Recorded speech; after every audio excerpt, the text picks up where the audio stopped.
নমস্কার বন্ধুরা, আশা করি সবাই ভালো আছেন। আমিও খুব ভালো আছি। তো তোমাদেরকে আজকে আমি দেখাচ্ছি কি অতি সহজে 5 মিনিটে কিভাবে গাজরের হালুয়া বানানো যায়। দেখো, গাজরগুলো আমি ভালো করে ধুয়ে ছোট ছোট কেটে নিয়ে কুকারে সিটি দিয়ে নিয়েছি। এত সুন্দর সিটি দিয়ে নিয়েছি, 4টে সিটি। দেখো কত সুন্দরভাবে সিদ্ধ হয়ে গেছে। নাড়তে দেখতে খুব সুন্দর, যাতে তাড়াতাড়ি আমাদের হয়ে যায়, সেই জন্য আমি এরকম করে সিটি দিয়ে নিয়েছি। তো প্রথমত আমি একটি উনুনে কড়াই বসাই দিয়েছি। কড়াইটাতে 2 চামচ দিয়েছি ঘি। তার মধ্যে দিয়ে দিলাম কিছুটা কাজু, হালকা করে ভেজে নিয়ে, যেহেতু কাজুর কালারটা একটু ভালো আসে, ভালো দেখতেও ভালো লাগে, সেই জন্য আমি কাজুটাকে ভালো করে ভেজে নিয়েছি ব্রাউন কালার হিসাবে। তো দেখো আমার কাজু ভাজা হয়ে গেছে, উঠাই নিচ্ছি।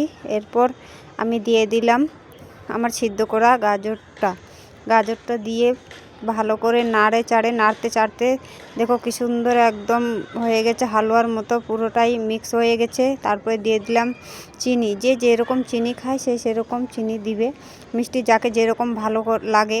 মিষ্টি দেওয়ার পরে তারপরে দিয়ে দিলাম 2-4টে এলাচি, যাতে একটু সেন্টটা ভালো আসে আর খেতেও ভালো লাগে। ওটা দিয়ে ভালো করে নাড়ে চাড়ে তারপরে গরম করা ছিল আমাদের পাতলাতে দুধ, সেই দুধটা আমি দিয়ে দিলাম। আগের থেকে জাল করে রেখেছিলাম দুধটা, সেই দুধটাও আমি দিয়ে ভালোভাবে নাড়ে চাড়ে বলক দিয়ে ভালোভাবে নাড়তে হবে, কারণ যেহেতু নিচে না লাগে। দেখো দুধটা শুকাই গেছে। শুকিয়ে যাওয়ার পরে গাজর হালুয়াটা কি সুন্দর হয়ে গেছে। তো আমি তোমাদেরকে দেখাচ্ছি মাত্র 5 মিনিটে গাজরের হালুয়া। টাইমও বেশি লাগবে না আর বেশি সময় খায় না এতে।